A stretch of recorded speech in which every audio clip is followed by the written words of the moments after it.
ऐसी फिल्म का डायलॉग जो आपकी जिंदगी से रिलेट करता है? किसी चीज को पूरी शिद्दत से चाहो तो पूरी कायनात तुमसे मिलाने की कोशिश में लग जाती है। गौरव जिंदल जी 2011 में सीए थे, 2013 में स्टार्टअप से शुरुआत करी। परिवार या आसपास के लोगों ने डांटा नहीं? It is a tough journey. आपकी कंपनी जो है स्कूलों को all in one solution provide करती है। स्कूलों को ऐसी कुछ जरूरत थी? ये बहुत बड़ा रोल प्ले करते हैं। क्विक टच टेक्नोलॉजीज कैसे कंपटीशन में एक अलग कंपनी बनती है? We can't say to our customers की पहले इस्तेमाल करो फिर विश्वास करो। टाइटेनियम ग्रुप कैसे इंश्योर करता है कि आप हम पर भरोसा करिए? जीडीपी है हमारी वो। लैंडिंग बिजनेस में सबसे बड़ा रिस्क क्या होता है? पैसा एक बार आपके हाथ से गया तो फिर वो आपका पैसा नहीं है। रियल एस्टेट को लेकर सबसे बड़ा मिथ क्या है? शॉर्ट टर्म में इस प्रॉपर्टी का रेट डबल हो जाएगा। आपको हर एक बिल्डर चीट करेगा। युवाओं को स्टार्टअप में बहुत ज्यादा इंटरेस्ट आता है या फिर सरकारी नौकरी भी उतनी ही सम्मानजनक है? गारंटी नहीं है कि आपकी लाइफ बहुत अच्छी होने वाली है। गौरव जिंदल के लिए कामयाबी क्या है? सबसे बड़ा सेटिस्फेक्शन का जो मोड है वो पैसा ही होता है। अगर मेंटल प्रेशर की बात करें या डिप्रेशन की बात करें, इससे युवा कैसे बाहर निकल सकते हैं? मेंटल प्रेशर सिर्फ वो चीज है जब हम अपने दिल की बात किसी को नहीं बता पा रहे हैं। अभी ऐसा मोड़ आया जब आपको लगा कि अब मामला सारा गड़बड़ा रहा है, उस वक्त आपने खुद को कैसे संभाला? होने के लिए कुछ नहीं होता तो फिर आप कभी किसी से ऐसा प्रेम हुआ वो जिंदगी में आपके आ नहीं पाए लेकिन आपको बदल दिया? जिससे आप प्यार करते हैं उसको आप कभी भी बुरा तो बोल ही नहीं सकते हैं। वाह, कोई भी सफल व्यक्ति है वो सबसे ज्यादा जो सुखद पल महसूस करता है वो खुद के साथ ही। ऐसा क्यों? अपने साथ रहते हो तो आप दुनिया के सबसे बेहतर इंसान के साथ हैं। भारतीय क्रिकेट का सबसे काम प्लेयर कौन सा है, धोनी या विराट कोहली? Of course Dhoni. रतन टाटा को अच्छा मानते हैं या फिर Mukesh Ambani? Ratan Tata ji always. Startup founders के लिए सबसे बड़ा रोल मॉडल एलोन मस्क या रतन टाटा? Elon Musk. इस बार का एनुअल टर्नओवर कितना करना है? More than 5,000 crore. मौजूदा वक्त में कितना है? हम अचीव कर रहे हैं। कहते हैं सफलता किसी एक फैसले का नतीजा नहीं होती बल्कि कई सही फैसलों की लंबी यात्रा होती है। और आज हमारे साथ एक ऐसी ही शख्सियत मौजूद है जिन्होंने बंद आंखों से सपने नहीं देखे बल्कि खुली आंखों से सपने देखे, उन्हें जमीन पर उतारा और हकीकत में भी बदला। जी हाँ, अलग अलग सेक्टर्स में खूब अपने अनुभव, अपने विजन, अपनी सोच के साथ कई संस्थान खड़े कर दिए। और उसमें चाहे फिर हम रियल एस्टेट की बात करें, टेक्नोलॉजीज़ की बात करें, एजुकेशन की बात करें, इन्वेस्टमेंट की बात करें या फाइनेंस की बात करें, बहुत कुछ आपको जानने समझने को मिलेगा। बहुत बहुत स्वागत है गौरव जिंदल जी। Thank you. आज आपसे आपके सफ़र के बारे में समझेंगे क्योंकि गौरव जिंदल एक सिर्फ आप व्यक्ति की कहानी उनकी ज़ुबानी नहीं सुनेंगे बल्कि एक सोच को आप सुनेंगे, जानेंगे, समझेंगे और ये समझ पाएंगे कि कैसे उन्होंने परखा अलग अलग सेक्टर्स में, चाहे फिर वो टेक्नोलॉजी की बात हो, फाइनेंस और इन्वेस्टमेंट, रियल एस्टेट, कि वहाँ पर जब रिस्क फैक्टर होता है तो उससे कैसे बाहर निकला जाता है, उसको कैसे परखा जाता है। अगर वहाँ पर कोई अवसर है, कोई चुनौती है तो उसको कैसे समझा जाता है और कैसे वैल्यू क्रिएट की जाती है। आज इन्हीं सब मुद्दों पर एक बातचीत होगी, एक कैंडिड कॉन्वर्सेशन है। उन लोगों के लिए खास काम आएगी जो एजुकेशन, फाइनेंस, इन्वेस्टमेंट और रियल एस्टेट के बारे में लॉन्ग टर्म वैल्यू क्रिएट करना चाहते हैं। तो चलिए हम यहीं से बातचीत को शुरू करते हैं, आगे बढ़ाते हैं। बहुत बहुत एक बार फिर से स्वागत है Gaurav Jindal ji. Thank you so much. Gaurav Jindal ji, आपकी कंपनी क्विक टच टेक्नोलॉजीज जो आईटी सर्विसेज कंपनी के तौर पर जिसे आपने खड़ा किया, वो कंपनी कैसे लोगों की हेल्प करती है, किन कंपनियों को सर्विसेज प्रोवाइड करती है और कौन सी ऐसी वो समस्या है जिसके लिए वो समाधान बनती है, सल्यूशन बनती है? देखिए प्रियंका जी, जब मैं क्विक टच टेक्नोलॉजीज़ की बात करता हूँ तो वहाँ हम एक प्रोडक्ट बेस्ड सॉफ्टवेयर कंपनी है। जब हम प्रोडक्ट बेस्ड सॉफ्टवेयर कंपनी की बात करते हैं, इट मीन्स कि हम अपनी services as a software product provide करते हैं। हमारे जो मेजर कस्टमर्स होते हैं वो स्कूल्स, कॉलेजेस और एजुकेशनल इंस्टीट्यूट्स होते हैं।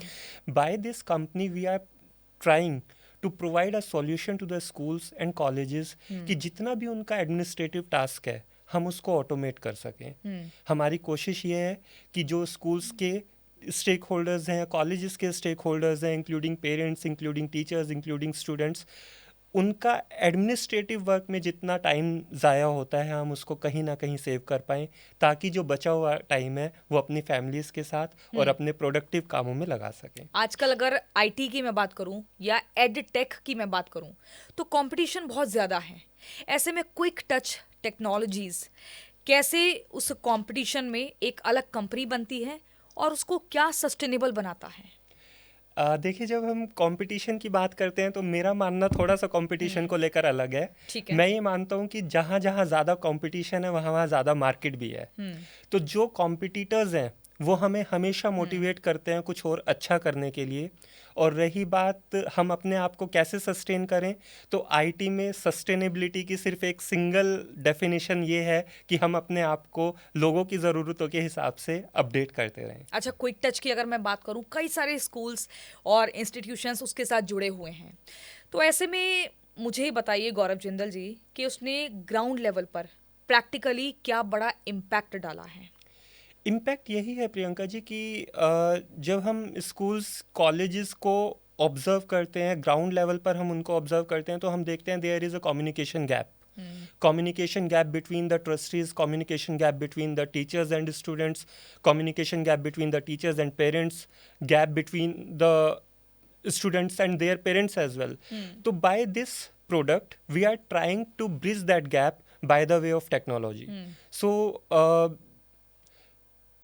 ग्राउंड लेवल पर जाकर जब हम बात करते हैं तो हम ये इस फैक्टर को एलिमिनेट करने की कोशिश करते हैं कि जो ये गैप है हम इसको किसी भी तरीके से कम कर सकें, और जो कम्युनिकेशन चैनल है वो स्मूथ हो और विदाउट एनी हैसल एक दूसरे के साथ कम्युनिकेशन साबित किया जा सके, बिठाया जा सके। आप एक एमडी हैं, एक एमडी और प्रमोटर के तौर पर आप ही कैसे इंश्योर करते हैं कि आपकी कंपनी जहाँ जहाँ सर्विसेज प्रोवाइड कर रही है वो सिर्फ उस वक्त के लिए सर्विस प्रोवाइडर ना बने बल्कि लॉन्ग टर्म टेक्नोलॉजी पार्टनर भी रहे? देखिए, सर्विस सेक्टर में सबसे बड़ी बात या सबसे अहम बात यह है कि हम यहाँ पर कोई प्रोडक्ट सेल नहीं करते हैं, हम सिर्फ सर्विसेज सेल करते हैं। We can't say to our customers कि पहले इस्तेमाल करो फिर विश्वास करो, वो वाला जो फिलॉसफी है वो यहाँ पर नहीं चलती है। तो सर्विस सेक्टर में हमें लॉन्ग टर्म एसोसिएट होने के लिए हमेशा कस्टमर्स की फीडबैक का ध्यान रखना चाहिए। हमें ये बात ध्यान में रखनी चाहिए कि हम जिस प्रॉब्लम को सॉल्व करने जा रहे हैं वो एक्चुअली सॉल्व हो भी रही है कि नहीं हो रही है। ध्यान रखते हैं आप इसका? यस, बिल्कुल ध्यान रखते हैं। एंड हम चाहते हैं और हम कोशिश ये करते हैं कि हम अपने कस्टमर्स से रेगुलर इंटरवल्स पर कांटेक्ट करते रहें, उनकी फीडबैक्स हमारे पास रेगुलरली आती रहे। तो मुझे लगता है कि इस तरीके से हम लोग अपने आप को एक लॉन्ग टर्म पार्टनर्स की तरह से इस्टेब्लिश करते हैं अपने कस्टमर्स के साथ। That's very nice and very impactful. लेकिन अगर मैं आगे आने 5 या 10 सालों की बात करूं तो वहाँ पर 5-10 सालों में आप 10 साल बाद की बात करूं तो क्विक टच टेक्नोलॉजीज़ को कहाँ पर देखते हैं? इसके अलावा टेक्नोलॉजी बहुत तेज़ी के साथ बदलती रहती है, तो उस स्तर पर आपकी प्रायोरिटी क्या है? देखिए, जब टेक्नोलॉजीज़ या किसी भी कंपनी की हम बात करते हैं जो टेक अनेबल्ड कंपनी है, तो हमें अपने सोच को, अपने विचार को, अपने दिमागों को बहुत खुला रखकर चलना पड़ता है। बिकॉज बहुत जल्दी इवॉल्व होती है ये मार्केट, ये इंडस्ट्री इतनी इवॉल्विंग है कि आप रात को सोए तो सुबह कुछ और अलग ही दिखता है। तो मुझे ये लगता है कि for me a vision for quick touch is कि हम लोग अपने आप को रेगुलरली इवॉल्व करें, न्यू जो टेक्नोलॉजीज़ हैं उनको अडॉप्ट करें, कस्टमर्स की फीडबैक को अडॉप्ट करें। और जो आपने 10 साल की बात करी, मैं 10 साल तो नहीं 5 साल का विजन ज़रूर रखता हूँ। Short term? Yes, not short term, 5 साल is also a long term, but मैं उसमें ये बिलीव करता हूँ कि आने वाले 5 साल में जिस भी इंडस्ट्री को हम कैटर कर रहे हैं हम उस इंडस्ट्री के टॉप मोस्ट प्लेयर्स में से एक हों। This is my vision. और ये टारगेट बहुत ज़रूरी होता है। बहुत ज़रूरी होता है, अपने आप को मोटिवेट करने के लिए बहुत ज़रूरी होता है। अच्छा, मुझे बताइए कोई ऐसा रियल इंसिडेंट आप शेयर करना चाहेंगे गौरव जिंदल जी, जिसमें आपने किसी स्कूल या इंस्टीट्यूशन की आपकी कंपनी के माध्यम से ऑन द स्पॉट एक बड़ी हेल्प हुई हो, एक बड़ी प्रॉब्लम को तुरंत सॉल्व किया हो? देखिए, मैं यहाँ इंस्टीट्यूशन का नाम तो नहीं लेना चाहूँगा, कोई बट एक रियल प्रॉब्लम ये है कि एक बड़ा इंस्टीट्यूट था जिसके ट्रस्टी थे, जिसके अंदर बहुत सारे स्कूल्स चलते थे। एंड प्रिंसिपल्स का ऑलवेज शिकायत ये रहता था कि ट्रस्टीज़ बड़े एग्रेसिव रहते हैं, उन्हें हमें रिपोर्टिंग करनी होती है, डेली इवनिंग में रिपोर्टिंग करनी होती है, हमारी चीज़ें पेंडिंग हो जाती है, ये हो जाता है, वो हो जाता है। And on the other side trustees ये कहते थे कि staff is not so efficient कि वो हमें डेली रिपोर्ट कर पाए। तो by the help of this product, particularly quick campus, हम लोगों ने इस प्रॉब्लम को सॉल्व किया। एंड नाउ ट्रस्टीज़ को जो भी इंफॉर्मेशन चाहिए, जो भी उनको रिपोर्टिंग चाहिए, वो उनके मोबाइल फ़ोन पर एक क्लिक पर अवेलेबल होती है। Wow, very nice. और मुझे लगता है कि हमने शिक्षा और टेक्नोलॉजी पर अच्छी खासी बात कर ली है, लेकिन अब थोड़ा सा आगे बढ़ते हैं और अगले सेक्टर की बात कर लेते हैं। वो सेक्टर जहाँ पर फैसला आपको बहुत समझदारी और बहुत ही समझ के साथ लेना होता है। और हम जानेंगे कि आखिर एनडीए सिक्योरिटीज लिमिटेड भी कंपनी आपकी है, पहले तो थोड़ा इस कंपनी के बारे में बताइए। ये कंपनी एक स्टॉक ब्रोकिंग कंपनी है। इस कंपनी के पास एनएससी, बीएससी एंड दूसरे जो हमारे कमोडिटीज़ और स्टॉक एक्सचेंजेस हैं उनकी मेंबरशिप है। And yes, it is a stock broker and having a big market expansion opportunities with us. So NDA securities को हम कोशिश कर रहे हैं कि जल्दी से जल्दी और बहुत अच्छे तरीके से मार्केट में स्टेब्लिश कर पाएं कि ये भी एक रिनाउंड नेम जल्दी मार्केट में बने। अच्छा, एनडीए सिक्योरिटीज में आप इन्वेस्टर और चेयरमैन की भूमिका में हैं, लेकिन मुझे आप ये बताइए कि जो रिटेल इन्वेस्टर्स होते हैं उनके लिए रियल चैलेंज क्या है? आज के टाइम में रिटेल इन्वेस्टर के लिए रियल चैलेंज मुझे लगता है कि processing of information is the real challenge. Correct. इतना डाटा, इतनी इंफॉर्मेशन डिफरेंट मीडियम्स के थ्रू लोगों तक पहुंचती है आज के टाइम पर, लेकिन उसको प्रोसेस कर पाना, वो इन्फॉर्मेशन ठीक है कि नहीं है, वो इन्फॉर्मेशन मेरे रिटेल इन्वेस्टर के लिए या मेरे इन्वेस्टमेंट डिसीजंस के लिए अच्छी है या नहीं है, ठीक है कि नहीं है, वो मुझे प्रोसेस करना बहुत ज़रूरी होता है। तो मुझे लगता है कि रियल चैलेंज आज की डेट में रिटेल इन्वेस्टर के लिए प्रोसेसिंग ऑफ इन्फॉर्मेशन है। ओह, दैट्स ग्रेट, दैट्स ग्रेट। अगर आज की वॉलेटाइल मार्केट की मैं बात करूं तो ऐसे में एनडीए सिक्योरिटीज अपने क्लाइंट को रिस्क मैनेजमेंट और लॉन्ग टर्म स्टेबिलिटी के लिए कैसे गाइड करती है? देखिए, मैं हमेशा अपने क्लाइंट्स को एंड इवन जो भी लोग मुझसे जुड़े हुए हैं मैं उनको यही बोलता हूँ कि यहाँ पर हम बात करते हैं इन्वेस्टमेंट की, एंड इन्वेस्टमेंट तब होती है जब आपके पास सरप्लस फंड्स हो। तो कोई भी इन्वेस्टर जो कैपिटल मार्केट में इन्वेस्ट करना चाहता है, मुझे उसके लिए मेरी एक ही सलाह रहती है कि आप अपने ओन फंड्स को इन्वेस्ट करें। आप ऐसे फंड्स को इन्वेस्ट करें जिनको आप लॉन्ग टर्म के लिए असाइड रख सकते हैं। अगर आप शॉर्ट टर्म विज़न के साथ मार्केट्स में आ रहे हैं तो चांसेस बहुत कम है कि आपको उतने बेनिफिट्स या उतने रिटर्न्स मिलेंगे जिस एक्सपेक्टेशन के साथ आप मार्केट में एंटर कर रहे हैं। अच्छा, अगर टेक्नोलॉजी और डेटा एनालिटिक्स की मैं बात करूं तो इसने ब्रोकिंग इंडस्ट्री में कैसे बड़े बदलाव किए हैं? ब्रोकिंग इंडस्ट्री पूरी बदल गई है पिछले 5 से 10 सालों में। कैसे? टेक्नोलॉजी, सारा जो सिस्टम है जो पहले मैनुअल हुआ करता था वो अब आज सारा टेक बेस्ड सिस्टम हो चुका है।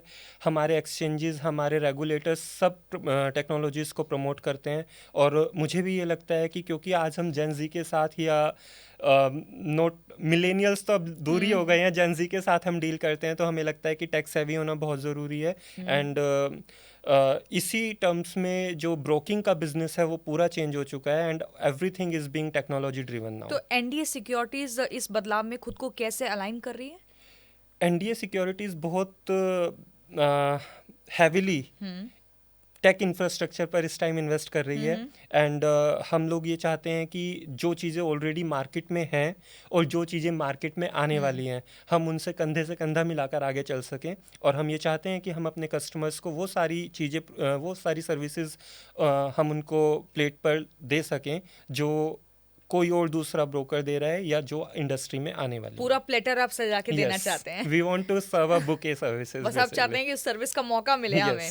अच्छा, नए इन्वेस्टर्स की अगर मैं बात करूं, मार्केट में आ तो रहे हैं लेकिन कहीं ना कहीं कुछ कमियां रह जाती हैं, प्रॉपर नॉलेज नहीं होती है, तो उनको कोई बेसिक गाइड आप यहाँ पर करना चाहेंगे? मैं यही गाइड करना चाहूँगा कि देखो, आप किसी दूसरे के प्रॉफिट्स को देखकर मार्केट में एंटर नहीं करो, क्योंकि मार्केट में प्रॉफिट अर्न करना बहुत सारे फैक्टर्स पर डिपेंड करता है। Market timings are the factors and sometimes your luck is also a factor. Of course, luck matters. Yes, definitely it is. तो मुझे ये लगता है कि जो भी नए इन्वेस्टर्स मार्केट में इन्वेस्ट करना चाहते हैं वो ऑफ कोर्स, मैं अगेन यही बोलूँगा कि अपने ओन फंड से आप इन्वेस्ट करें। शॉर्ट टर्म विजन के साथ इन्वेस्ट मत करें।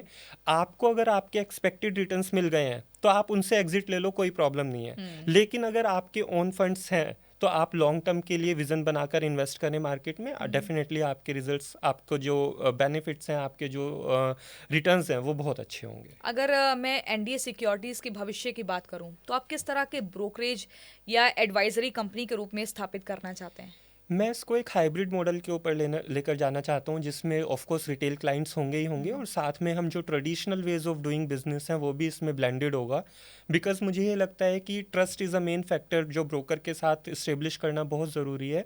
तो जब आपकी फिजिकल प्रेजेंस नहीं होती है, जो नॉर्मली आजकल डिस्काउंट ब्रोकिंग या जो ओनली टेक अनेबल्ड जो ब्रोकर्स हैं उनके साथ नहीं है, तो मुझे ये लगता है कि हमें ब्लेंडेड अप्रोच के साथ चलना चाहिए जहाँ पर आपकी फिजिकल प्रेजेंस भी हो एंड आप टेक अनेबल्ड भी हो। अच्छा, मार्केट क्रैश या वॉलेटिलिटी के मैं बीच की बात करूं, कोई ऐसा केस जहां पर आपकी कंपनी ने किसी एक बड़े नुकसान से अपने क्लाइंट को बचाया हो? देखिए, हम अपने क्लाइंट्स को रेगुलरली जो है गाइड करते रहते हैं हाँ। On their investments, but of course सही एडवाइस क्या दी थी उस समय? This is the client who has to take the decision. हम कोई क्लाइंट्स सिचुएशन को बताइए ऐसी। बेसिकली यही है कि जब क्लाइंट कई बारी जो है पेशेंस खो देता है किसी इन्वेस्टमेंट को लेकर, या कई बारी नर्वस हो जाता है, या कई बारी पैनिक कंडीशंस आ जाती हैं, तो हम उनको यही बोलते हैं कि लेट्स वेट। अगर आपका अपना फंड है तो आपको कोई प्रॉब्लम नहीं है। अगर आप उतना मीन्स आप अभी शॉर्ट टर्म के लॉसेस को नहीं देखिए, आप अभी लॉन्ग टर्म विजन के साथ चलिए, तो डेफिनेटली कई बार क्लाइंट्स हमारी बात मानते हैं एंड डेफिनेटली उनको प्रॉफिट होते हैं। चलिए, अब मार्केट की तेज चाल के बाद अब हम बात करते हैं अगले सेक्टर की, जहां पर आप अभी इन्वेस्ट कर देंगे लेकिन आप लॉन्ग टर्म के लिए इन्वेस्ट करते हैं और एक संपत्ति अपनी बना लेते हैं और वहां से फिर मुनाफा बहुत ज़्यादा आता है। मैं बात कर रही हूँ टाइटेनियम ग्रुप की। मैं चाहूंगी गौरव जिंदल जी कि टाइटेनियम ग्रुप के बारे में आप ही पहले दर्शकों को बताएं, फिर मैं सवाल की शुरुआत करती हूँ। So Titanium group is a group of companies और यू कैन से व्हीकल्स जो कस्टमर्स को सपोर्ट करता है इन्वेस्टमेंट एडवाइजरी में, मैनेजमेंट में एंड फाइनेंशियल डिसीजंस में। टाइटेनियम में हम बात करते हैं वेल्थ की, और जब वेल्थ की बात होती है तो wealth means long term value creation. तो यहाँ पर हम लोग एच एन आईज के साथ डील करते हैं हम, और हम कोशिश करते हैं कि अपने एच एन आईज या जो भी हमारे क्लाइंट्स हैं उनको हम लॉन्ग टर्म में वेल्थ जनरेट करके दें। ठीक है, मेरा सवाल यही है पहला कि टाइटेनियम ग्रुप के जरिए आप लिस्टेड और अनलिस्टेड इक्विटीज, डेब्ट इंस्ट्रूमेंट्स और वेल्थ मैनेजमेंट में जुड़े हैं, लेकिन आपके हिसाब से आज भारत में वेल्थ क्रिएशन को लेकर सबसे बड़ी मिसअंडरस्टैंडिंग क्या है? सबसे बड़ी मिसअंडरस्टैंडिंग यही है कि जो वेल्थ क्रिएशन हम लोग शॉर्ट टर्म में एक्सपेक्ट करते हैं, तो सबसे बड़ा मिथ तो यही है कि वेल्थ क्रिएशन कभी भी शॉर्ट टर्म में क्रिएट नहीं होती है। शॉर्ट टर्म में you can have just returns on your investment, but if you want to really create a wealth then you have to take a long term vision. तो लेकिन जेन ज़ी के साथ जब हम डील करते हैं, सबसे बड़ी प्रॉब्लम ये है कि उनके पास पेशेंस नहीं है, वो पेशेंस रखना नहीं जानते हैं। तो हम उनको यही गाइड करते हैं, या नॉर्मली अपने एच एन आईज क्लाइंट्स को यही गाइड करते हैं कि आपको जो शॉर्ट टर्म मूवमेंट है मार्केट की, उससे आपको पैनिक नहीं होना है, उससे आपको एक्साइटेड भी नहीं होना है। आपको लॉन्ग टर्म विजन के साथ आपको चलना है। तो you should not bother about the short term movements of the market. Retail investors या एचएनआई क्लाइंट्स की मैं बात करूं तो यहाँ पर भी क्या होता है कि एक इन्वेस्टमेंट स्ट्रेटेजी चाहिए होती है, तो उस इन्वेस्टमेंट स्ट्रेटेजी का फ़र्क क्या है पहले वो, और उसमें टाइटेनियम ग्रुप कैसे मदद करता है? रिटेल एंड एचएनआईज में फ़र्क सिर्फ इतना ही है, short term and long term vision का। Retail investors normally short term vision के साथ मार्केट में एंटर करता है, एंड द मोमेंट ही और she got his expected profits वो एग्जिट लेता है। एंड जो एचएनआईज होते हैं वो मेजरली डिपेंड करते हैं अपने इन्वेस्टमेंट एडवाइजर्स के ऊपर to take the exit, to enter into the market, and वही उनका लॉन्ग टर्म विजन रहता है। तो दैट्स वाई मुझे लगता है कि वेल्थ क्रिएशन में एचएनआईज रिटेल इन्वेस्टर्स को बीट करते हैं। मुझे बताइए कि लॉन्ग टर्म वेल्थ क्रिएशन में डिसिप्लिन ज्यादा जरूरी है या फिर market timing? No doubt market timing भी काफ़ी हद तक ज़रूरी है, लेकिन discipline is the utmost thing. किस तरह का डिसिप्लिन? जब आप एक डिसिप्लिन इन्वेस्टमेंट करते हुए डिसिप्लिन इस तरह का होता है कि आप एक थॉटफुल डिसीजन ले रहे हैं, आप टेक्निकल एनालिसिस कर रहे हैं, आप फंडामेंटल्स एनालिसिस कर रहे हैं without before making any investment. So processing of data and of course information is really important at any level. मुझे लगता है कि ये बहुत ज़रूरी है। अच्छा, अनलिस्टेड इक्विटीज़ की बात करूं या ऑल्टरनेटिव इन्वेस्टमेंट्स की मैं बात करूं, तो इसको लेकर क्या होता है कि क्लाइंट्स में डर भी रहता है और क्यूरियोसिटी भी होती है, तो ऐसे में वहाँ पर टाइटेनियम ग्रुप की क्या भूमिका रहती है? डर एंड क्यूरियोसिटी दोनों सिर्फ इस वजह से रहती है क्योंकि मार्केट में ट्रांसपेरेंसी नहीं है।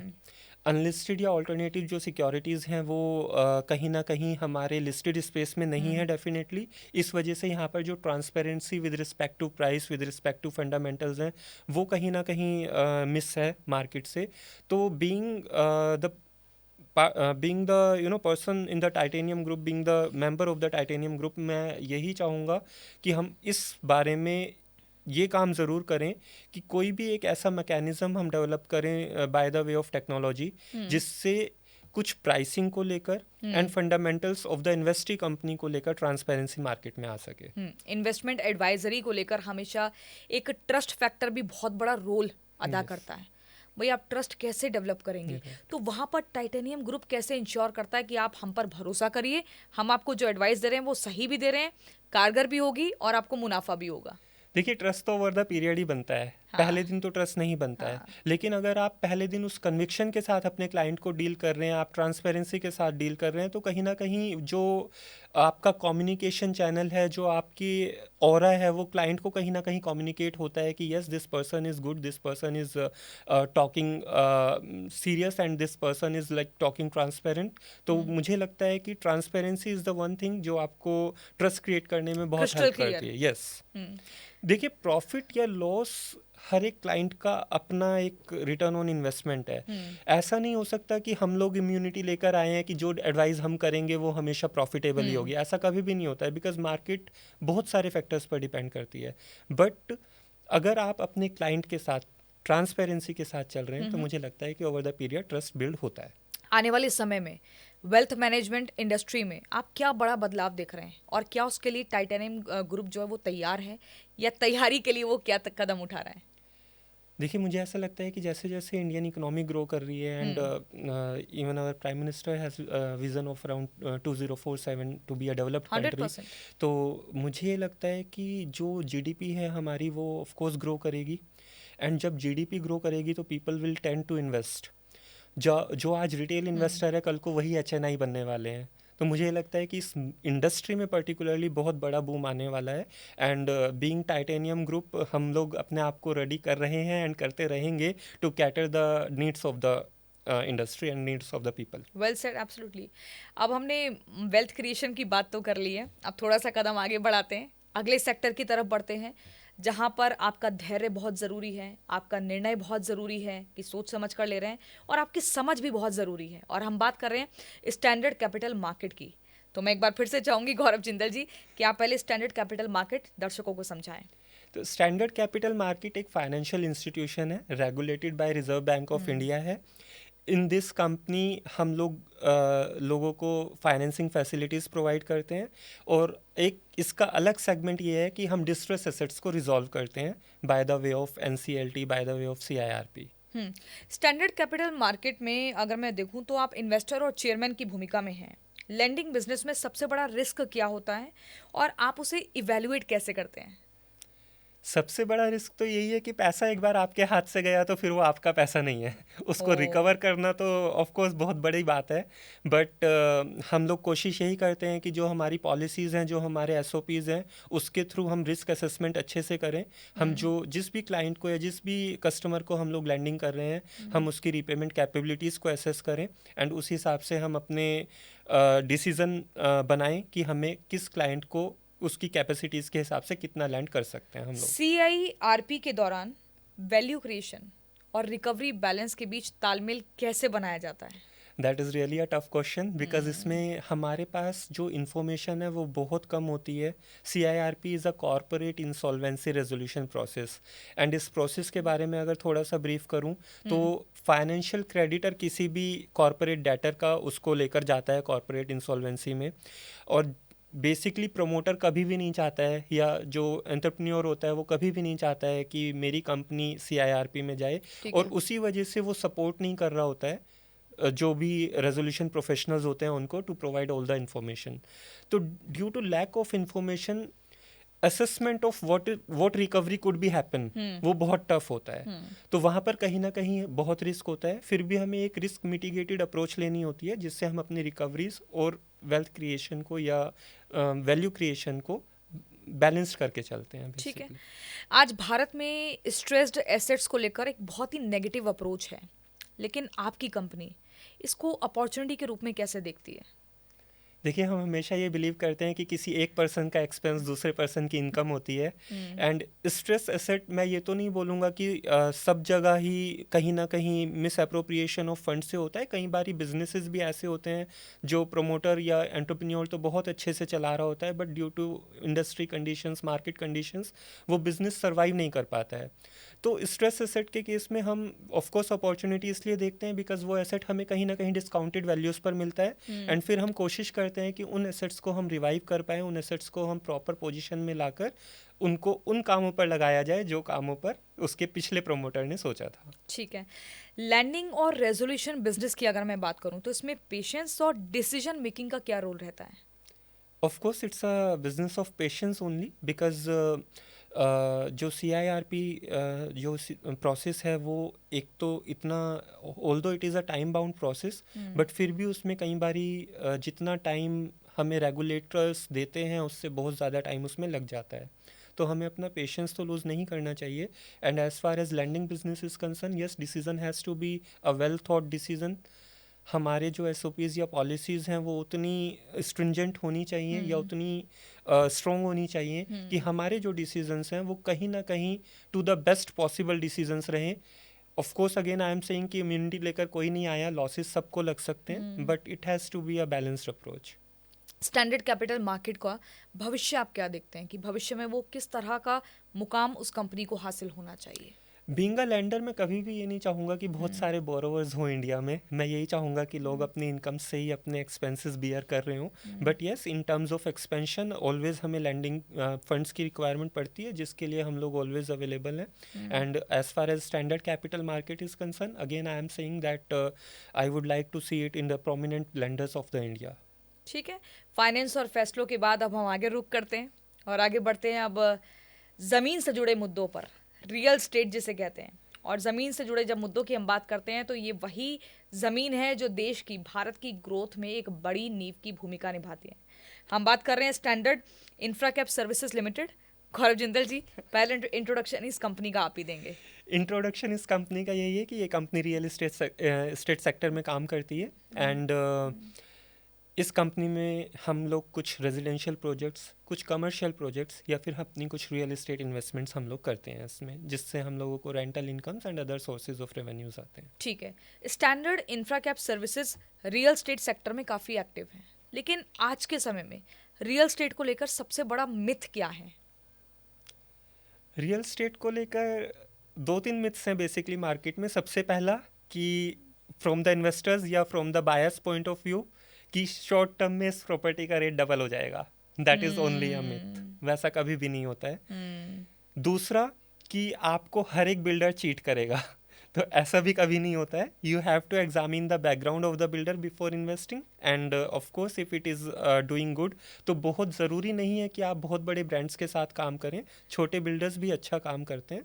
तो it's just on your of course information process and data on which you are working कि आप उस बिल्डर का बैकग्राउंड चेक करके, और अगर आपको कोई भी इन्वेस्टमेंट या कोई भी प्रॉपर्टी अच्छी लग रही है तो आप उसमें इन्वेस्ट कर सकते हैं। रियल स्टेट इन्वेस्टमेंट में यूजुअली जो इन्वेस्टमेंट होता है वो बहुत ही इमोशनल आधार पर होता है, तो ऐसे में आप अपने क्लाइंट्स को कैसे गाइड करते हैं कि भैया यहाँ पर इमोशंस में आकर आपको कदम नहीं उठाना है, दिमाग के सूझबूझ का भी इस्तेमाल करना है, वहाँ पर आपकी कंपनी की भूमिका और गाइडेंस क्या होता है? इमोशनल डिसीजंस में ना हमारी सोसाइटी का बहुत बड़ा रोल होता है। इंडिया इज़ अ सोसाइटी जहाँ पर having a real estate as your asset आपके ना सिर्फ फाइनेंशियल वेलबींग को डिसाइड करता है, बल्कि आपके एक सोशल इमेज को भी डिसाइड करता है। तो हम अपने क्लाइंट्स को बोलें या अगर आप मेरे से राय मांगे तो मैं यही राय देना चाहूँगा कि आपको किसी भी रियल एस्टेट में इन्वेस्टमेंट तभी करना चाहिए जब आपके पास सरप्लस फंड्स हो। आपके वो फंड हो सकता है आपके लिए घर की एक ज़रूरत है, ऑफ कोर्स आप लीजिए, कोई बुराई नहीं है, लेकिन आप अपने आप को उतना एक्सपोज मत कीजिए बोरोइंग के टुवर्ड्स कि फिर कल को उसको आपको रिपे करना बड़ा मुश्किल हो जाए। बिल्कुल सही बात है। अगर मैं रेजिडेंशियल या कमर्शियल प्रॉपर्टी की बात करूं तो इसमें रिस्क और रिटर्न का बैलेंस आप कैसे देखते हैं? As far as return on investment is concern, residential properties of course कम रिटर्न देती हैं and commercial properties of course अच्छा रिटर्न देती हैं। तो अगर आप अपने लिए घर ढूंढ रहे हैं तो डेफिनेटली आपको रेजिडेंशियल प्रॉपर्टी देखनी है, बट वो आपकी एक इन्वेस्टमेंट हो सकती है। उसके बाद भी अगर आपके पास सरप्लस फंड्स हैं and you are looking to have a more investment in real estate, then you should go with the commercial properties. अच्छा, रियल एस्टेट सेक्टर में ना सबसे बड़ा इशू क्या होता है? ट्रांसपेरेंसी और ट्रस्ट का। यस। तो उस इशू को, उस समस्या को स्टैंडर्ड इंफ्राकैप सर्विसेज कैसे एड्रेस करता है? देखिए, we would like to be more transparent with our customers. अगर हम लोग कोई बहुत बड़ी कमिटमेंट्स नहीं करते हैं कस्टमर्स के साथ, जो हम डिलीवर करने वाले हैं वो हम पहले दिन बताते हैं, एंड ऑफ कोर्स हम कस्टमर्स को इसके लिए भी रेडी रखते हैं कि जो हम डेडलाइंस आपको दे रहे हैं डिलीवरी के लिए, उसमें 1-2 महीने का ऊपर नीचे हो सकता है, बिकॉज सारी चीज़ें आपके हाथ में कभी भी नहीं होती हैं. It is a regulated things, जहाँ पर जस्ट फॉर एन एग्जांपल अभी ग्रैब 3 ग्रैब 4 लगा तो सारा कंस्ट्रक्शन रुक गया. तो कई बारी चीज़ें आपके कंट्रोल में नहीं होती हैं. तो मुझे यही लगता है कि अगर आप ट्रांसपेरेंसी के साथ अपने कस्टमर्स को डील कर रहे हैं और उनसे बहुत बड़े कोई जो है सुहाने वादे नहीं कर रहे हैं, एंड जो आप डिलीवर करना चाह रहे हैं वही आप उनको बता रहे हैं, तो डेफिनेटली फिर कोई इशू नहीं है. ठीक है. अगर हम इंफ्रास्ट्रक्चर की बात करें और अर्बन डेवलपमेंट के बदलते ट्रेंड्स की बात करें, तो ये रियल स्टेट में कैसा इम्पैक्ट डाल रहे हैं? देखिए, जब हम विकसित भारत की बात कर रहे हैं, 2047 की बात कर रहे हैं, तो डेफिनेटली इंफ्रास्ट्रक्चर पर जो स्पेंड गवर्नमेंट का है उस हिसाब से तो इस इंडस्ट्री में एंड इस सेक्टर में बहुत बड़ा बूम आने वाला है. जैसे जैसे अर्बनाइजेशन होता है, लोग टूवर्ड्स सिटीज़ मूव करते हैं, और जब सिटी मूव करते हैं तो ऑफ कोर्स उनको रहने के लिए घर चाहिए एंड शॉपिंग कॉम्प्लेक्सेस चाहिए. तो ये इंडस्ट्री मुझे लगता है इस सेंस में बहुत आगे बढ़ने वाली है. ठीक है. आने वाले वर्षों की अगर हम बात करें तो स्टैंडर्ड इंफ्राकैप सर्विसेज का विजन क्या है? आगे वो अपने आप को कहाँ देख रही है और किस तरह के प्रोजेक्ट्स पर मुख्य तौर पर आपकी कंपनी फोकस करेगी? देखिए, हम लोग अगेन ब्लेंडेड अप्रोच के साथ ही चलना चाहते हैं. ठीक है. हम ये चाहते हैं कि हम कोई बहुत बड़े वादे कस्टमर्स के साथ ना करें, और हम अपने आप को बहुत रैपिडली एक्सपेंड भी नहीं करना चाहते. ऑनेस्टली हम लोग ये चाहते हैं कि हम 1 बाय 1 एक प्रोजेक्ट डिलीवर करें, देन हम दूसरे में एंटर करें, just for the sake of name कि हमारे 10 प्रोजेक्ट चल रहे हैं. We don't want to indulge into such practices. We just want कि हम एक एक प्रोजेक्ट कर डिलीवर करें, कस्टमर्स को सेटिस्फाई करें, देन हम अपने आगे दूसरे प्रोजेक्ट्स में काम करें. अगर मैं एज अ लेमैन ये समझना चाहूँ कि कौन कौन से ऐसे सेक्टर्स हैं, अलग अलग सेक्टर्स जहाँ पर ग्रोथ दिख रही है, तो वो कौन से हुए? Of course financing, of course investing. जितने भी सेक्टर्स में मैं इन्वॉल्व हूँ, मुझे लगता है कि उसमें ग्रोथ है, दैट्स व्हाई मैं इन्वॉल्व हूँ उसमें. नहीं, बाकी और लोगों के लिए अगर हम उन्हें सलाह देना चाहें, एक गाइड या गाइडेंस. यस, आप इन्वेस्टमेंट देख सकते हैं, आप कैपिटल मार्केट से रिलेटेड कोई भी सेक्टर देख सकते हैं. ठीक है. ऑफ कोर्स अगर आपके पास फंड्स की अवेलेबिलिटी है तो आप रियल एस्टेट में इन्वेस्टमेंट कर सकते हैं, जो आपको अच्छा रिटर्न्स दे सकते हैं. And of course technology is one of them. ठीक है. अब हमने, मुझे लगता है कि अलग अलग सेक्टर्स की बात कर ली है, लेकिन ज़रूरी है अब ये भी समझना कि एक लीडर कैसे अपनी कंपनी को चलाता है, वहाँ कल्चर क्या होता है, वहाँ पर विजन क्या होता है. अगर आप इनोवेशन की बात करते हैं गौरव जिंदल जी, एक लीडर के रूप में आप कैसे सुनिश्चित करते हैं कि आपकी जो टीम है वो सिर्फ वहाँ पर काम ही नहीं कर रही, बल्कि रोज़ नए आइडियाज़ के साथ वो आए और उन पर भी विचार विमर्श किया जाए? देखिए, जब आप किसी भी कंपनी को रन करते हैं तो आपको डे टू डे में बहुत सारे डिसीजंस लेने होते हैं. मेरी हमेशा कोशिश ये रहती है कि जो भी मेरे डिसीजंस हैं वो सिर्फ मेरे अकेले के ना हो. हम लोग अपनी टीम को, जो भी रेलिवेंट लोग उस डिसीजन से जुड़े हुए हैं, कोशिश करते हैं उन सबको बुलाया जाए, जो भी मैटर ऑफ डिस्कशंस हैं वो डिस्कस किए जाएं, और जो डिसीजंस हैं वो टीम के साथ एक कंसोलिडेटेड, एक यू कैन से टोटल इकट्ठा एक डिसीजन लिया जाता है जिसमें सबको उसकी इन्वॉल्वमेंट महसूस होती है. तो फिर कहीं ना कहीं मुझे लगता है कि जब पर्सन को ये लगता है कि वो एक इस डिसीजन में इन्वॉल्व है, तो वो अपने आइडियाज थ्रो करता है. टीम के साथ अब 24/7 इन्वॉल्वमेंट रहता है आपका? डेफिनेटली. व्हाट्सएप के माध्यम से या नो फिजिकल मीटिंग्स भी, व्हाट्सएप भी. I am always available for the team, and even they can ask any time to meet me. उसमें कोई इशू नहीं. किसी से अपॉइंटमेंट नहीं लेना पड़ता है? नहीं, अपॉइंटमेंट एज इन मेरा शेड्यूल जरूर देखना पड़ता है, but I am always available. मैं अपने ऑफिस में नॉर्मली टीम से पहले पहुंच जाता हूँ और टीम के बाद ही निकलता हूँ. तो जब तक टीम बैठी है मैं अवेलेबल रहता हूँ. क्या टाइम रहता है आपका? मेरा normally team office time means around 10 to 7, and मैं नॉर्मली ऑफिस पहुँचता हूँ 9 एंड मैं निकलता हूँ late in the night. Wow, that's so great. Yeah. आपको खुद पहले एक नज़ीर पेश करनी पड़ती है बाकी. Yes, you have to be discipline. मुझे ऐसा लगता है कि क्योंकि जो लोग आपको देख रहे हैं वो आपसे ही कहीं ना कहीं सीख रहे हैं, तो मुझे लगता है कि अगर मैं डिसिप्लिन हूँ तो कहीं ना कहीं मेरा स्टाफ भी डिसिप्लिन रहता है. आज के समय में ना कंपनी कल्चर बहुत मैटर करता है. आपने अपनी कंपनी में किस तरह का माहौल बनाया हुआ है कि वहाँ से एक एग्जाम्पल सेट हो कि आपकी कंपनी में ऐसा ही कल्चर रहेगा, या बाकियों को आप एडवाइस देना चाहें कि अपनी टीम के साथ ऐसा ही कल्चर अपनी कंपनी में रखें? देखिए, आपको एक बैलेंस्ड अप्रोच लेकर चलनी पड़ती है, बिकॉज आज की जो वर्क फोर्स है या जो टीम मेंबर्स हैं उनमें मेजोरली जेन जी होते हैं जिनको बहुत so called work life balanced रहता है। तो मुझे ऐसा लगता है कि एक कल्चर आपको ऐसा भी नहीं कि बहुत स्ट्रिक्ट कल्चर आपको अडॉप्ट करना चाहिए और ऐसा भी नहीं कि बहुत ज़्यादा आप फ्री हैंड या फ्लेक्सिबल कल्चर दे सकते हैं, बिकॉज काम तो तभी होगा जब थोड़ा सा डिसिप्लिन इन्वायरमेंट होगा 100%। बट उस डिसिप्लिन इन्वायरमेंट में अगर आप थोड़ी सी फ्लेक्सिबिलिटी उनको ये दे रहे हैं कि वो इतने कंफर्टेबल हों कि वो जो सोच रहे हैं या वो जो चाहते हैं वो आप तक कम्युनिकेट हो सके, तो मुझे लगता है that is the best culture for organisation. That's so great. और आने वाले वर्षों की अगर मैं बात करूं तो आपकी इतनी सारी कंपनीज हैं, आप अपनी कौन सी कंपनी को कहाँ पर देखना चाहते हैं और आपके विजन में ग्लोबल एक्सपेंशन किस तरह का रोल निभा रहा है, कितना बड़ा रोल निभाता है? डेफिनेटली ग्लोबल एक्सपेंशन एक बहुत इम्पोर्टेंट गोल है हमारे लिए भी। हम चाहते हैं कि हम अपने आप को ग्लोबली एक्सपेंड करें, हम लोग एक मल्टीनेशनल कंपनी बने और हम भी एक ग्लोबली रिकॉग्नाइज्ड ऑर्गेनाइजेशन बने। As far as companies is concern, definitely हमारा हर एक कंपनी के लिए ये विज़न है कि जिस भी इंडस्ट्री में या जिस भी सेगमेंट में वो कंपनी काम कर रही है, हम चाहते हैं कि उस कंपनी में वो एक रिनाउंड नेम हो, और not only renowned name but a respectful name हो। करेक्ट, और भरोसेमंद हो। यस। लेकिन मैं आपके व्यूअर्स को ये भी बता दूं कि गौरव जिंदल जी 2011 में सीए थे और फिर 2013 में स्टार्टअप से शुरुआत करी। ये फैसला कितना जोखिम भरा था? लोग सीए बनने का ख्वाब देखते हैं, लेकिन आपने सीए बनने के बाद 2013 में स्टार्टअप की शुरुआत की। परिवार या आसपास के लोगों ने डांटा नहीं, कुछ कहा नहीं कि भाई आप गलत कर रहे हो, किस आधार पर ये फैसला ले रहे हो? जब आपके पास खोने के लिए कुछ नहीं होता तो फिर आप को कोई कुछ ज़्यादा बोलता नहीं है, and that's why I started this startup in 2013। And of course जब आप कोई भी एंटरप्रेन्योरशिप पोजीशन पर रहते हैं तो failures all are yours and success belongs to your team.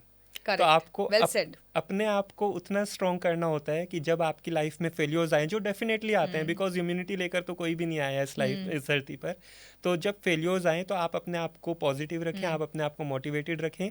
Yes, sometimes आपको लगेगा कि यार सब गलत हो रहा है, सब खराब हो रहा है, बट वहाँ पर आपका पेशेंस एंड परसिस्टेंस मैटर करता है। ठीक है, हमने बहुत महत्वपूर्ण मुद्दों पर बात की है। अब इस सफ़र से निकलकर हम बात करते हैं उन युवाओं की जो आजकल अपने सफ़र को लेकर एक ऐसे मोड़ पर खड़े हैं जहां पर उन्हें कन्फ्यूजन बहुत ज़्यादा है। वो समझ ही नहीं पाते हैं कि क्या करें, यहाँ जाएं, इस रास्ते जाएं, उस रास्ते जाएं। अगर मैं एड कंपनियों की बात करूं तो बहुत सारी हैं भारत में, अनगिनत हैं। लेकिन ऐसे में क्विक कैंपस को उनसे अलग क्या बनाता है?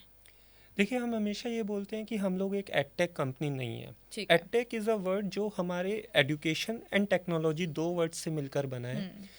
तो Quick Campus is not something which is providing education to the students. Quick Campus is a platform through which educators are providing education to the students. Okay. So we are a technology platform. We are the facilitators, not a edtech company. Correct. तो मुझे ये लगता है कि being a technology company, I am not naming myself as edtech. I am saying that I am a technology company. Correct. So being a technology company, मुझे लगता है कि मेरा रोल उतना रहना चाहिए कि मैं इस भारत देश के कोने कोने तक, जिन लोगों तक भी ये टेक्नोलॉजी सर्विस प्रोवाइड करा सकूं, मैं वो प्रोवाइड करा पाऊं, and that too on the affordable cost. तो this is my vision for this. आपकी कंपनी जो है स्कूलों को all in one solution provide करती है। क्या वास्तव में स्कूलों को ऐसी कुछ ज़रूरत थी?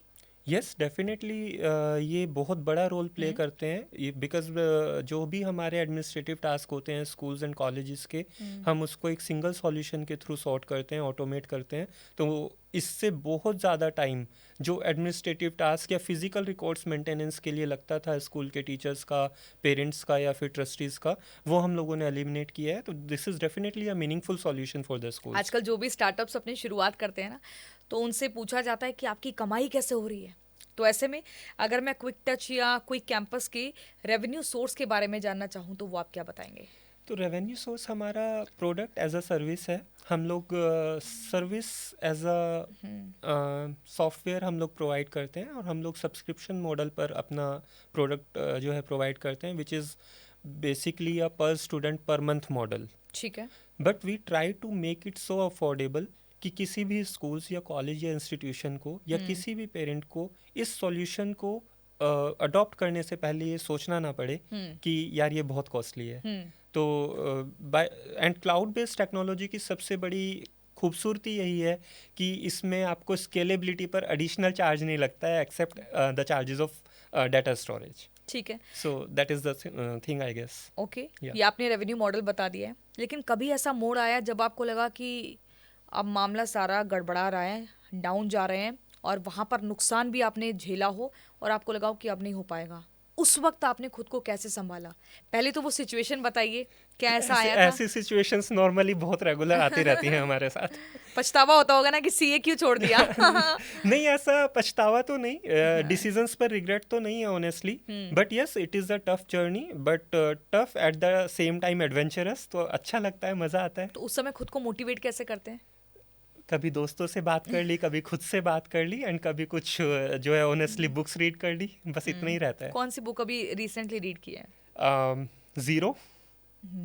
यस। क्या उससे आपने सीखा, क्या बताएंगे, क्या लेसन है उस बुक से? कि कभी कभी आप बहुत यूज़फुलनेस फील करते हैं कि आप बिल्कुल भी यूज़फुल नहीं हो सोसाइटी के लिए, बट यू ऑफ कोर्स हमेशा आप एक वैल्यू जो है अपनी रखते हैं, एंड सोसाइटी कभी ना कभी नोट सूनर और लेटर उसको रिकग्नाइज करती है। गौरव जिंदल रिस्क लेने में विश्वास क्यों रखते हैं? बिकॉज उसके पास खोने के लिए कुछ नहीं है। अगले 5 से 10 सालों में कहाँ देखते हैं खुद को? मैं खुद को तो नहीं, बट अपनी कंपनीज को ज़रूर देखता हूँ कि वो एक ट्रस्टवर्दी नेम हो इंडस्ट्री में, एंड ऑफ कोर्स अगर कंपनी ग्रो करेंगी तो गौरव जिंदल का नाम अपने आप ग्रो हो जाएगा। That's so great, that's so great. और एक लीडर की यही पहचान है कि उसे अपनी टीम के साथ साथ आगे ग्रो करना है। तो क्या भारत तक ही एक्सपेंशन रखना है या आपका ग्लोबल लेवल पर भी है कि हमें नहीं, विश्व डेफिनेटली हमारा विजन हाँ। है कि हमें जो है ग्लोबली अपने आप को एक्सपेंड करना है, एंड हम उस वे में आगे बढ़ भी रहे हैं। Of course things are taking some time, but definitely will do मुख्य दैट। तौर पर कौन कौन सी कंट्रीज जिस पर अभी फोकस है? हम लोगों का फोकस यूके मार्केट पर है, यूरोपियन कंट्रीज पर, and of course middle east पर हम लोग फोकस कर रहे हैं। तो वहां पर आपकी कौन सी कंपनी अपनी सर्विसेज का योगदान देगी? क्विक टच, उसमें हम लोग मिडल ईस्ट में पेमेंट सर्विस प्रोवाइडर्स का हम लोग काम करना चाहते हैं, and as far as this wealth management is concern हम लोग स्विट्जरलैंड एंड यूरोपियन कंट्रीज पर फोकस कर रहे हैं। That's so great, great. अगर आज के यूथ की मैं बात करूं, युवाओं को स्टार्टअप में बहुत ज़्यादा इंटरेस्ट आ रहा है, आप उसका जीता जागता उदाहरण है, तो उनको पहली सलाह आप क्या देना चाहेंगे? Be bold about your startup and be confident. जो आप स्टार्टअप कर रहे हैं, अगर उसमें आप विश्वास करते हैं तो डेफिनेटली आप उसको गो थ्रू कर लेंगे। अगर आपको ही कहीं ना कहीं ये लगता है कि नहीं यार ये ठीक नहीं है, तो आप उस पर थोड़ा सा काम पहले ज़रूर करें, उसके बाद आप प्रैक्टिकलिटीज़ में आए। सेल्फ बिलीफ बहुत ज़रूरी है, Yes. आत्मविश्वास। Yeah. क्या गौरव जिंदल आपको लगता है कि आजकल एंटरप्रेन्योर बनना ही सबसे ज़रूरी है या एक बेहतर ऑप्शन है, या फिर सरकारी नौकरी भी उतनी ही सम्मानजनक है? हर एक काम का अपनी अपनी जगह इम्पोर्टेंस है। As far as entrepreneurship is concern, मुझे ये लगता है कि यस, जब आप एंटरप्रेन्योरशिप में आते हैं तो आप बहुत सारे दूसरे लोगों को रोज़गार दे रहे होते हैं, तो वो एक अपना बहुत अच्छा एक यू कैन से एक सम्मानजनक कार्य है। But again I am saying कि छोटे से छोटा काम और बड़े से बड़ा काम अपनी इम्पोर्टेंस रखता है।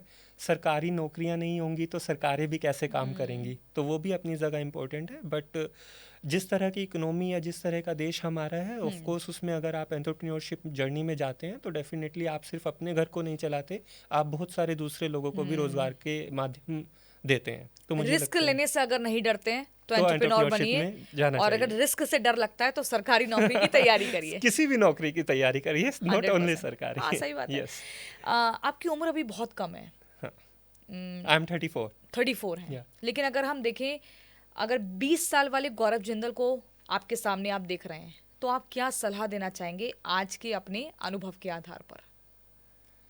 मैं यही सलाह देना चाहूँगा कि थोड़ा ब्रेक ले लेकर डिसीजंस लें, बहुत ज़्यादा हरी में डिसीजन नहीं लें या एक्साइटमेंट में डिसीजन ना लें, एक थॉटफुल डिसीजंस लें। ऐसा हो सकता है कि आपके जो एक्साइटमेंट में लिए गए डिसीजंस हैं वो भी जो है बहुत अच्छे हों, बट कहीं ना कहीं हमें सोच समझकर और एक कैलकुलेटेड रिस्क के साथ डिसीजंस लेने तो चाहिए। जब आप 20 साल के थे, आप बहुत जल्दी जल्दी Yes. फैसले लेते थे? Yeah. क्या ऐसा फैसला लिया था उस टाइम पर? ये स्टार्टअप का आप देख ही रहे हैं ना। अच्छा, उस समय स्थिर माइंड नहीं रहता था, कुछ और बड़ा करना है, मजा नहीं आ रहा है, Yes. ऐसा रहता था? Yeah. लेकिन सीए बनने के बाद भी मजा ना आए, ये कैसा हो सकता है? देखिए सीए करना या ना करना, मैं अगेन वही कहूँगा कि having a degree of CA उस चीज़ की गारंटी नहीं है कि आपकी लाइफ बहुत अच्छी होने वाली है या बहुत ख़राब होने वाली है. Once you come on the work platform, only your experiences and knowledge matters. Gaurav Jindal के लिए कामयाबी क्या है? पैसा, पावर या फिर सेटिस्फेक्शन, सेल्फ सेटिस्फेक्शन? थोड़ी सी फिलोसफिकल बात होगी, बट सच तो सेटिस्फेक्शन ही है. लेकिन जब आपको पैसे की ज़रूरत होती है तो सबसे बड़ा सेटिस्फेक्शन का जो मोड है वो पैसा ही होता है. Money is power. Money is power. आज के टाइम में हम देख रहे हैं, अगर लाखों युवाओं की बात करें तो सीए की पढ़ाई कर रहे हैं. देखते हैं कोचिंग सेंटर कौन सा है, कहाँ पर जाएं, कहाँ पे अच्छे से एडमिशन मिल जाए, तैयारी हो जाए. लेकिन क्या सीए वाकई सभी के लिए है, या कुछ चुनिंदा लोग होते हैं वही सीए के बारे में सोचें और वही फिर आगे उस रास्ते में आगे बढ़ें? यही कोई भी सोच सकता है कि ठीक है चलिए हम सीए बन सकते हैं? नहीं, डेफिनेटली कोई भी सोच सकता है और किसी भी उम्र का पर्सन सोच सकता है. एटलीस्ट जो institute of chartered accountant of India है उसके जो रेगुलेशंस हैं वो किसी भी पर्सन को अलाउ करते हैं सीए करने के लिए. एक उसकी बहुत बड़ी इंक्लूसिविटी है. मुझे लगता है ये बहुत अच्छा स्टेप है. और रही बात कि आप सीए कर पाएंगे या नहीं कर पाएंगे, अगर आप अपने आप में कॉन्फिडेंट हैं, अगर आप ये चांस लेना चाहते हैं तो डेफिनेटली आपको लेना चाहिए. इसमें कोई बुराई नहीं सीए है. बनने के लिए ज़रूरी क्या है? इंटेलिजेंस बहुत ज़रूरी है, मेहनती होना ज़रूरी है, या फिर धैर्य रखना ज़रूरी है? क्योंकि कई बार एग्जाम बार बार फेल होते जा रहे हैं, फिर जा रहे हैं. तो क्या ज़रूरी है इन तीनों में से? Of course a disciplined approach to your studies, towards your studies. And अगर कभी ज़िंदगी में असफलता आ भी गई है तो कोई नहीं, उसको पेशेंस के साथ हैंडल करें. दोबारा 6 महीने बाद दोबारा एग्जाम्स है, कितनी बड़ी बात है, कोई दिक्कत नहीं है. कई छात्र ये सोचते हैं कि सीए मतलब सीए बन जाओ फिर मोटी कमाई छापो, मोटी कमाई. क्या ये वाकई सच है या ये भी एक मिथ है? मैं इसको मिथ ही बोलूँगा. मुझे यही लगता है कि हैविंग अ सीए डिग्री इस चीज़ की गारंटी नहीं है कि आपकी लाइफ बहुत अच्छी या बहुत वेल्दी होने वाली है. करेक्ट. जब आप वर्क प्लेटफॉर्म पर आते हैं तो आपकी नॉलेज ही मैटर करती है. सीए डिग्री हो सकता है आपको बहुत सारे इंटरव्यूज़ के डोर्स ओपन कर देगी, बट इंटरव्यू क्रैक आपकी नॉलेज के साथ ही होगा. करेक्ट. और जो जो स्टूडेंट्स क्या होता है परिवार के दबाव में सीए का ऑप्शन चुन लेते हैं, आप उनको क्या संदेश देना चाहेंगे?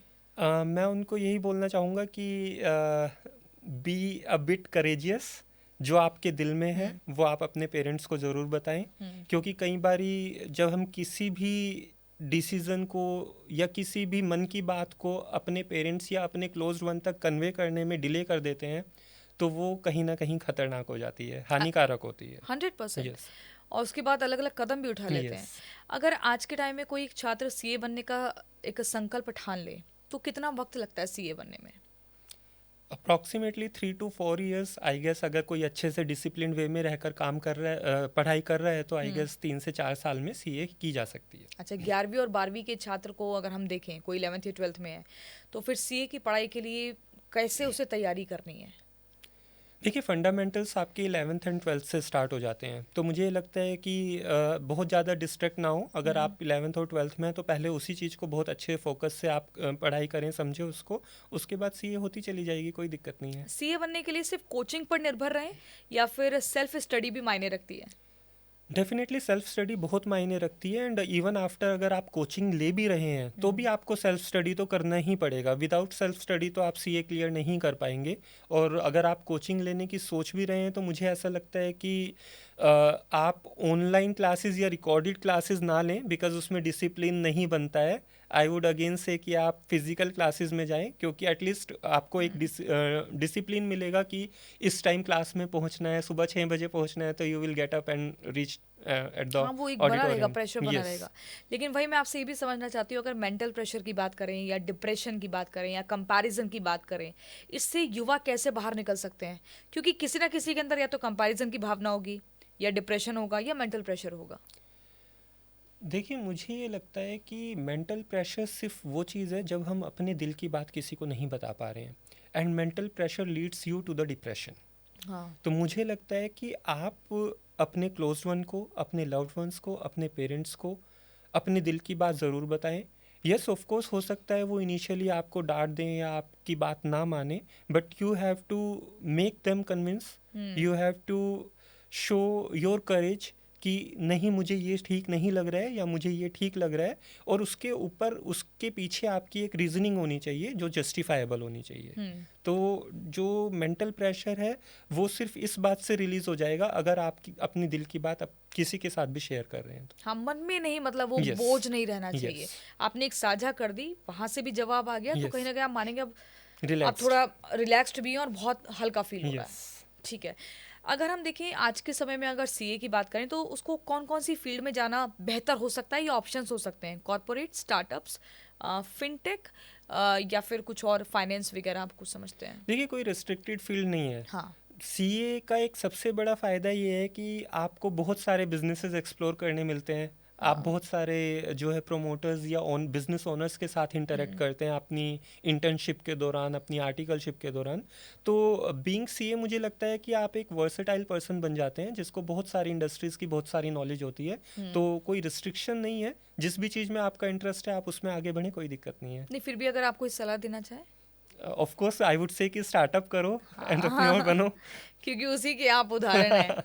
अगर शुरुआती हम सीए की सैलरी को जानना चाहें कि कोई भी व्यक्ति अगर शुरुआती सीए बन गया तो उसकी सैलरी कितनी होती है? नॉर्मली अगर आज आप इंडस्ट्री को देखें तो मुझे लगता है कि it is around 10 to 12 lakh per annum. But again आपकी नॉलेज पर बहुत मैटर करता है। हो सकता है शुरू में आपको 6, 7, 8 लाख 10 लाख मिल रहे हैं, बट अगर आप वर्क प्लेटफॉर्म पर आकर बहुत अच्छे से काम करते हैं तो then skies are the limit. Wow, that's great. आने वाले समय की अगर मैं बात करूं, आने वाले वर्षों में सीए की डिमांड बढ़ेगी या घटेगी? क्योंकि अगर मैं टेक्नोलॉजी की बात करूं, अब एआई आ गई और बहुत सारी चीज़ें हैं, तो वो ऐसा तो नहीं है कि सीए का काम भी आसान कर देगी और कहेगी भाई आप आपकी कोई ज़रूरत नहीं है, आप 5-10 सालों की बात? नहीं, ऐसा तो नहीं होगा आई बिलीव। एंड जो टेक्नोलॉजीज़ हैं या जो एआई है, मुझे लगता है कि वो सारी चीज़ें हमेशा जो ह्यूमन एफर्ट्स हैं उनको इजी करने के लिए या उनको फैसिलिटेट करने के लिए होता है। वो कभी भी ह्यूमन को रिप्लेस नहीं कर सकते हैं। And as far as the way our economy is growing, तो सीएस की नीड तो पढ़नी ही पढ़नी है, बहुत ज़्यादा पढ़नी है। सीए एस्पिरेंट्स को आप टॉप 3 अगर सलाह देनी हो तो क्या देंगे? टॉप 3 सलाह सीए एस्पिरेंट्स को यही देना चाहूँगा कि सबसे पहले तो अगर आप दिल से कन्विंस्ड हैं कि आप सीए करना चाहते हैं तो ही आप सीए में एंटर करें, अदरवाइज़ अपना टाइम ख़राब ना करें। As far as studies is concerned, आप एक डिसिप्लिन्ड अप्रोच के साथ चलें। आपको ऐसा ज़रूरी नहीं है कि दिन में 8 घंटे 10 घंटे पढ़ना है। अगर आप डिसिप्लिन वे में 1-1 2-2 घंटा भी डेली पढ़ते हैं तो it is enough for CA. And third, definitely मैं यही कहूँगा कि हैविंग अ सीए डिग्री और not having a CA degree कभी भी इस बात का प्रूफ नहीं है कि आपकी लाइफ बहुत अच्छी या बहुत ख़राब होने वाली है। देयर आर मल्टीपल पीपल जो सीए नहीं हैं, वो भी अपनी लाइफ में बहुत अच्छा कर रहे हैं। And there are multiple people जो सीए हैं, वो शायद उतना अच्छा नहीं कर रहे हैं जितने दूसरे लोग कर रहे हैं। तो आप सीए डिग्री को कभी भी अपनी लाइफ मत बनाइए। Yes, it could be a medium to have a upgrade in your life, but कभी भी वो ऐसा नहीं हो सकता है कि डिग्री आपके पास नहीं है तो आपकी लाइफ नहीं है। It should not be like that. Correct, बहुत आपने मोटिवेट कर दिया मुझे लगता है युवाओं को। तो काम और करियर की तो हमने बात कर ली है, अब थोड़ा सा एक कदम और आगे बढ़ते हैं और बात करते हैं थोड़ा सा पर्सनल लाइफ के बारे में।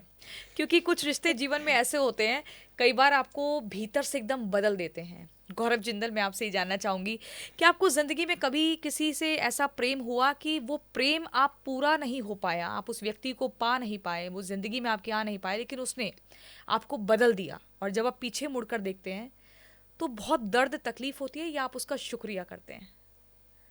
देखिए, जिससे आप प्यार करते हैं उसको आप कभी भी बुरा तो बोल ही नहीं सकते हैं। वाह, वेरी तो नाइस। आप हमेशा यही कहते हैं कि चलो यार जो भी हुआ अच्छा हुआ, बट जितने भी टाइम के लिए आप मेरी ज़िंदगी में थे वो टाइम मेरा गोल्डन पीरियड था।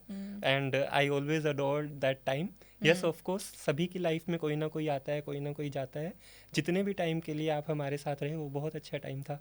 अच्छा, कभी ऐसा लगा ज़िंदगी में जब आप बहुत ज़्यादा टूट गए हों और आपको किसी की बहुत ज़्यादा ज़रूरत थी, तो किसी व्यक्ति ने आपको सच में आकर हिम्मत दी या आपने खुद ही संभाला?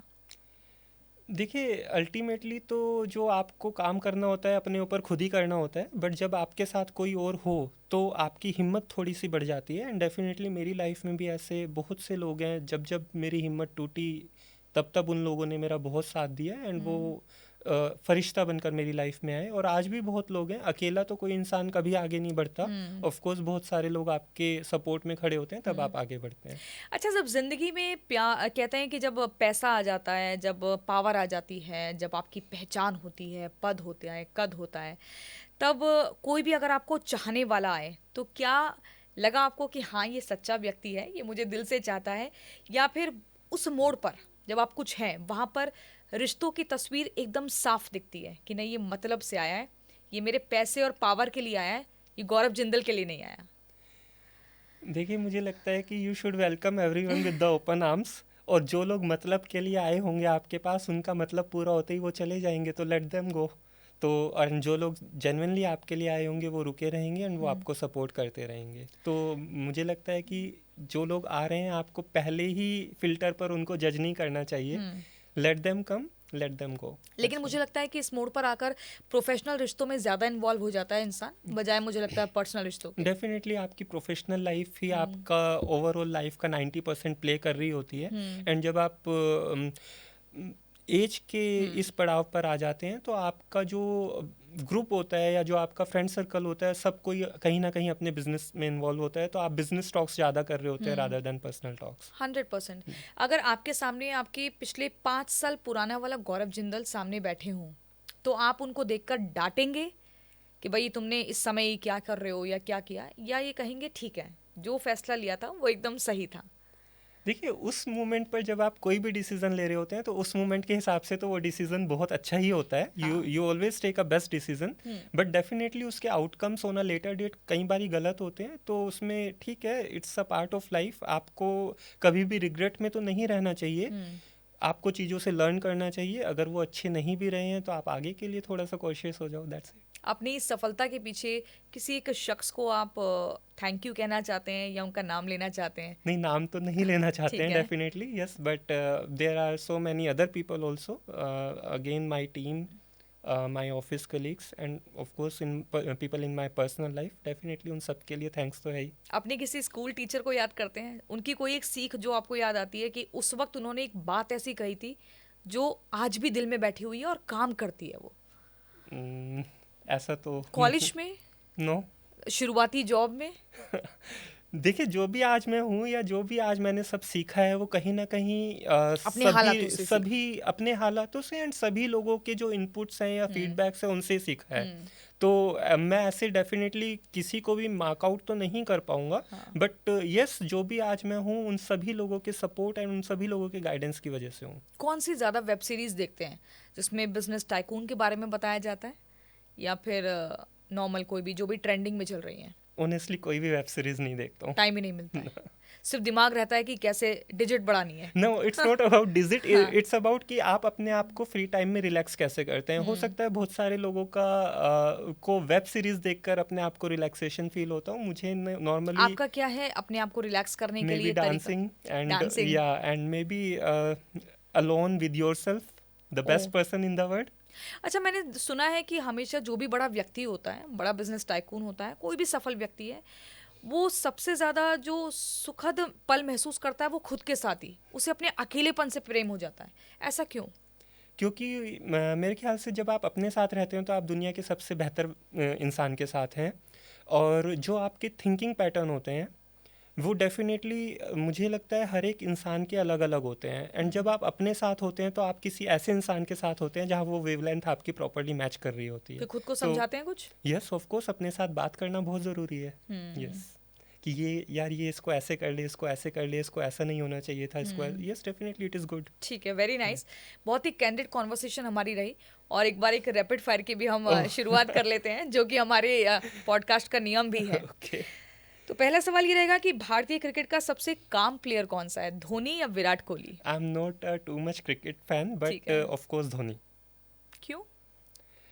जितना भी मैंने उनके बारे में सुना है, जाना है, वो जब भी प्लेग्राउंड पर आते हैं बड़े काम पोजीशन में आते हैं। मैंने नहीं सुना उनकी आज तक कोई भी ऐसी कंट्रोवर्सी हुई हो जिसमें उन्होंने चीखा हो, चिल्लाया हो। एंड कोहली साहब की ऑफ कोर्स हम लोग देखते ही रहते हैं। अच्छा, कौन से ऐसे क्रिकेटर हैं जिसकी मेहनत आपको बहुत ज़्यादा इंस्पायर करती है, महेंद्र सिंह धोनी या फिर सचिन तेंदुलकर? दोनों ही अपने आप में बहुत बड़ी पर्सनैलिटीज़ हैं एंड ऑफ कोर्स रिस्पेक्टेबल हैं, बट फिर भी मैं शायद धोनी को ज़्यादा अडोर करूँगा। Very nice. बिजनेस और लाइफ के लिए सबसे इंस्पायरिंग बॉलीवुड फिल्म कौन सी, गुरु या थ्री इडियट्स? अगर इन दोनों में से ही चूज़ करना है तो ऑफ कोर्स थ्री इडियट्स। और अगर इनके अलावा कोई एक बतानी है? ऑनेस्टली कोई भी नहीं। कोई भी नहीं। अच्छा, कोई ऐसी फिल्म का डायलॉग जो आपकी जिंदगी से रिलेट करता है? मुझे वो ओम शांति ओम शाहरुख खान की मूवी, मैं शाहरुख खान का बहुत बड़ा फ़ैन हूँ और Okay. वो उस मूवी का जो डायलॉग है कि किसी चीज़ को पूरी शिद्दत से चाहो तो पूरी कायनात आपको उससे मिलाने में लग जाती है। मेरा भी यही मुझे फेवरेट लगता डायलॉग है। अच्छा, अगर किसी आपकी पसंदीदा विजनरी बिजनेसमैन की हम बात करें तो उसमें आप रतन टाटा को फॉलो करते हैं या अच्छा मानते हैं, या फिर मुकेश अंबानी? अगर मैं विज़न की बात हाँ। करूं या एग्रेशन की बात करूं तो definitely Mukesh Ambani, but Ratan Tata ji always have a ethical and respectful figure in the industry, तो उनके लिए एक रिस्पेक्ट अलग है। बट एग्रेशन या एक्सपेंशन की बात करूं तो डेफिनेटली मुकेश अंबानी। ठीक है। स्टार्टअप फाउंडर्स के लिए सबसे बड़ा रोल मॉडल एलॉन मस्क या Ratan Tata? Definitely Elon Musk. Hmm. अच्छा, एलॉन मस्क को देखकर उनकी कोई चीज़ ऐसी जो अपनी डेली लाइफ में फॉलो करते हैं या उनको बारे में गूगल करते हैं या उनकी वीडियोस आपको बहुत अच्छी लगी हो? अभी एक पॉडकास्ट आया था उनका, हाँ। बस वही देखा। उसके अलावा तो ऑफ कोर्स उनकी न्यूज़ेस इतनी रहती हैं। हाँ। जो मैंने उनका पर्टिकुलरली जिस उनके डिसीजन ने मुझे इम्पैक्ट किया वो था उनका जो ट्विटर, जो अब एक्स है, उसको टेक ओवर करने का डिसीजन, जिसमें उनको भी बाद में एक बारी के लिए लगा कि ये गलत कर दिया। वो कोर्ट भी गए कि यार ये नहीं करना चाहते हैं, बट डेफिनेटली एंड में उन्होंने उसको एक्वायर किया and now x is doing good, even better than Absolutely, Twitter. 100%, yeah. तो मुझे लगा कि ये अच्छा डिसीजन। एक शब्द में success. Satisfaction. Favourite movie? No and not any movie. Gaurav Jindal के लिए what is love? Love is time and respect. 2026 में क्या करना है, इस बार क्या रेजोल्यूशन लिया है? ऑनेस्टली कोई रेजोल्यूशन नहीं है, बिकॉज आप जो रेजोल्यूशंस लेते हैं वो कहीं ना कहीं ब्रेक हो जाते हैं। मुझे बस यही लगता है कि आपको एथिकली चलना है और आपको मन लगा के काम करना है, तो आप जहाँ जाना चाहते हैं वहाँ पहुँच ही तो जाएंगे। इस बार का एनुअल टर्नओवर कितना करना है? Probably more than 5,000 crore very nice. और अभी मौजूदा वक्त में कितना है? होगा, हम अचीव कर रहे हैं। अच्छा टाइम अच्छा लेकिन अचीव कर रहे टारगेट हैं अभी हम बहुत हाई है। हाँ। That's so great. और it was very lovely conversation, candid you. Conversation. Thank मुझे you. लगता है बहुत सारे युवाओं को बहुत कुछ सीखने को मिला होगा और ये बातचीत उनके ज़िंदगी में कई बड़े बदलाव ला सकती है। बहुत बहुत शुक्रिया thank you so Gaurav Jindal much. जी। Thank you so Thank you. Much.